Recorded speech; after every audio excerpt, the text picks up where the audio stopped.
Whoa. Whoa. People told me about how the Cable Guy actually was a crazy, twisted movie. I didn't know Jack. Let me say that. I did not know Jack. My goodness. Whoa. Okay, so what I thought Cable Guy was, I thought Cable Guy would basically be the person that actually hooks up the cable, and he apparently lives across the way, and he's been peeking Tomming him, like, period, stalking and stuff, and whoa, even it's more than what I thought it would be. Whoa. Of course, it's an old movie, so I can't spoil it, but of course, most likely there's some people who are like me who didn't actually watch it, so it's a good idea if you want to see for yourself, leave the room, please. Leave the video. As for everyone else, let's get started. Oh, what the world. So we got Matthew Broderick, we got Lindsay Mann, we got Jack Black, who was just a fringe. I was like, wait, Jack Black? What? We got, of course, Jim Carrey as the cable guy, and holy frick, we don't even know his real name. Actually, no, we do know his real name. It's just that so many names. You were given so many names. So apparently he has been going with the cable company for like months on months with different names and stuff like that. No, this is actually before background checks.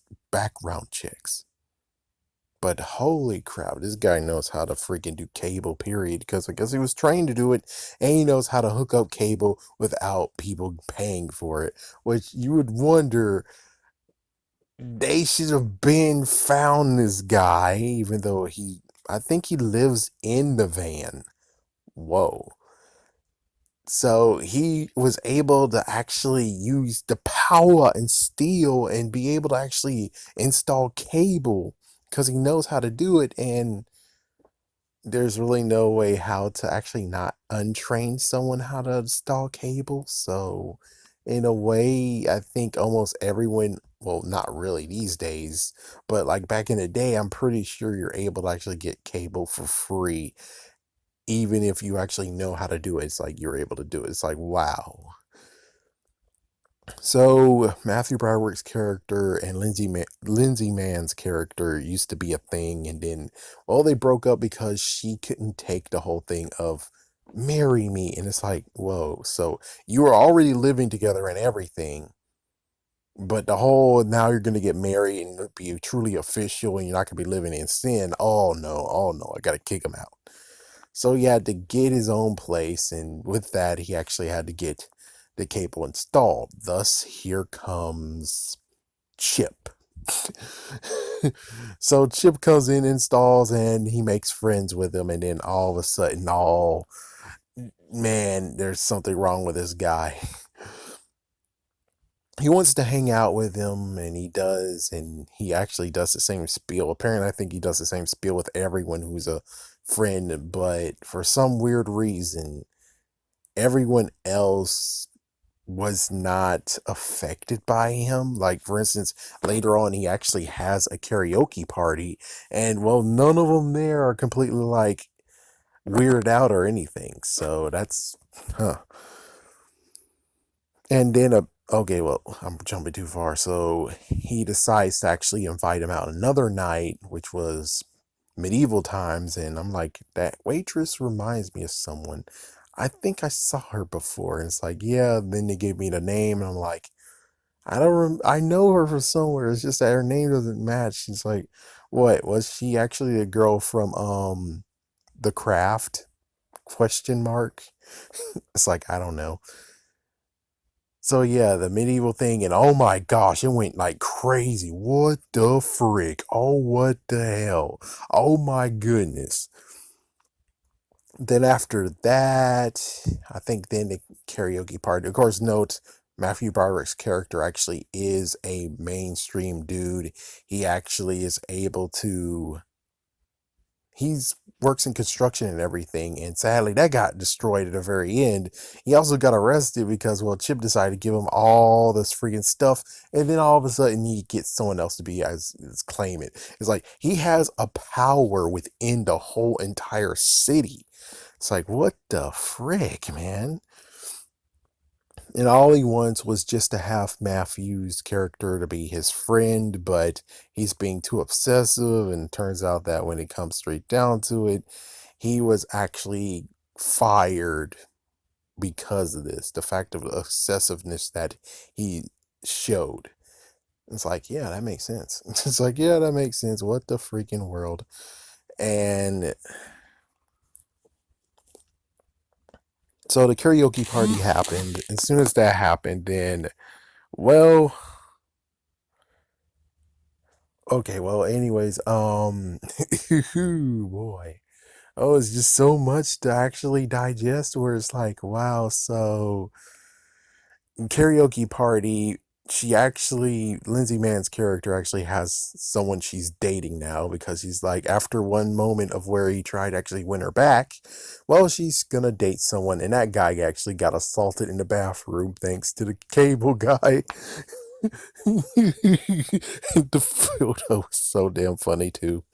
Oh man, he made sure he looked different, and man, so let's see. So let's no, hold on. Let me pause this so I'm able to actually watch it. Okay, okay. Let's see. So after like after all that, then it came to the part of where he had to tell him enough's enough, man. I can't really hang out with you that much.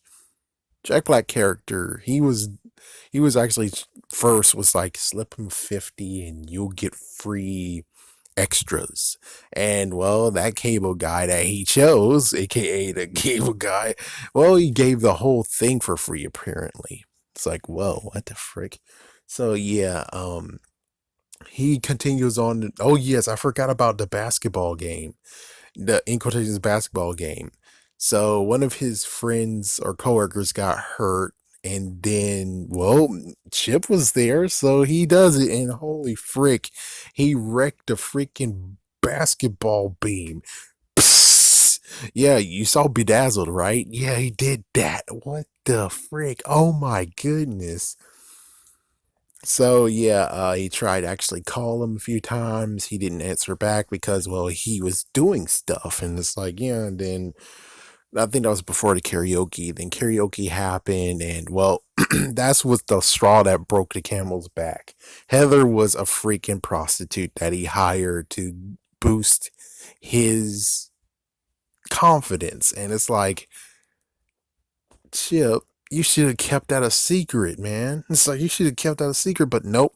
And he also has that photo. And what's even crazier is that he actually he bugged him. He actually has footage of him talking with his kind of girlfriend, and it's like, what the freaking hell is this?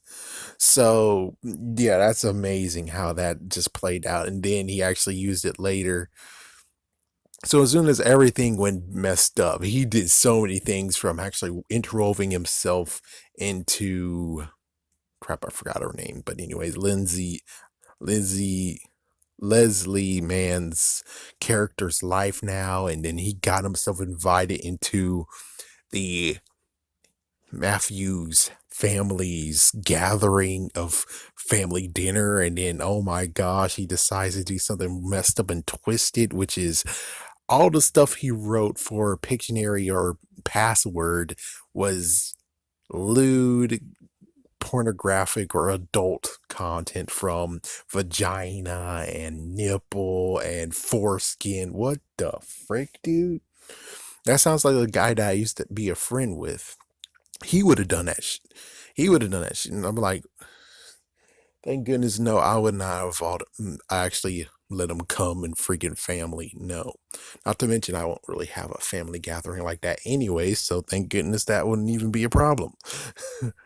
uh, so that happened. He did punch him in the face, and of course, Chip played victim, being like, oh yeah, and that was actually, that's after where he got arrested at his work for, in quotation, stealing stuff, which Chip actually gave him the whole entire entertainment experience, which is like, how did he do that? And it's like, did he actually steal? And it's like, I don't think he stole. I think he actually was able to give someone else the hookup, and the person gave him the hookup, and he's able to claim it stolen because why the fuck not? So Matthew's character had to spend a week in prison, which is like, what? That's some bullshit. Yeah, and then of course he made it worse by playing a joke on them being like, and then it turns out the bailiff over there, the person, one of the guards actually was paid, in quotations, paid or in the pocket of Chip. It's like, what the frick? Yeah, so he gets released. As soon as he gets released, then it was the family dinner. Then after the family dinner, it was the fact of now at work he got fired because, well, the footage, he actually remixed it and put it in everyone's freaking computer of the person that was on top of them. It's like, yes, the person at work that is the higher up. He heard about the fact of I should have his job or he should be fired and his hairpiece. He heard that he got fired, and then Chip, my goodness. So the end actually is the fact of he take Lindsay Mann's character and take her to where it all began, of being like, oh, look, you see all this, sooner or later we'll be able to do lots of stuff. It's like, I don't think we still are up to the part of where we could play Mortal Kombat with someone in Vietnam. I think we might be at that place, but more importantly, it's most likely South Koreans or Chinese or Japanese players. I don't think Vietnam actually is at that point yet. And if they are, well, whoever is in Vietnam and understand what I'm saying, show me the middle finger in the comments below, because I do deserve it. Because I'm like, I'm sorry to say this, but I'm pretty sure you guys aren't really ready yet for that, are you?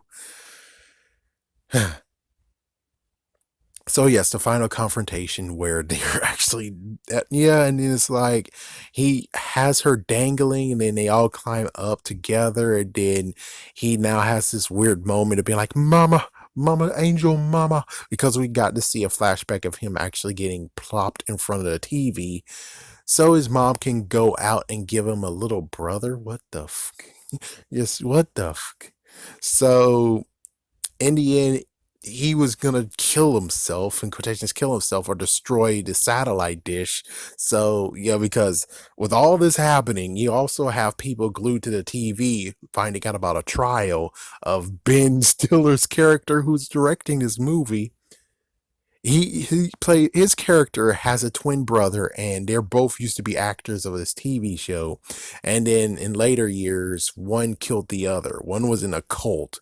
It's like, yeah, you would figure he killed himself because this cult is most likely gonna kill everyone in one son of a raw kind of crap.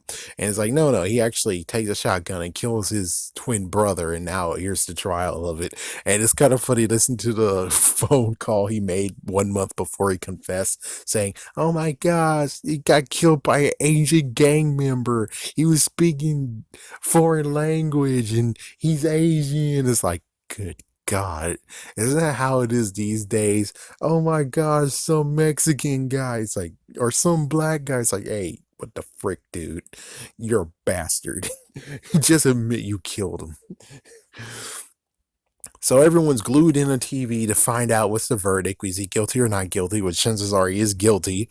But of course, Chip lands on the satellite dish, breaks it, and, well, one person, which apparently is Cage. My gosh, Cage from Tenacious D. So Tenacious D technically was in his movie. He picked up the book and started reading, and then after that, he Chip is sent to the hospital, and he refuses still to tell his real name. And, well, at least when it comes to the couple, they are definitely together. As for him, oh my gosh, they technically lean up to a sequel, but it never happened. But yeah, the person that actually is checking up on him and making sure that he's okay as they fly him to his hospital, it's like, are you okay, buddy? You'll be all right. It's like, do you really consider me your buddy? Yeah.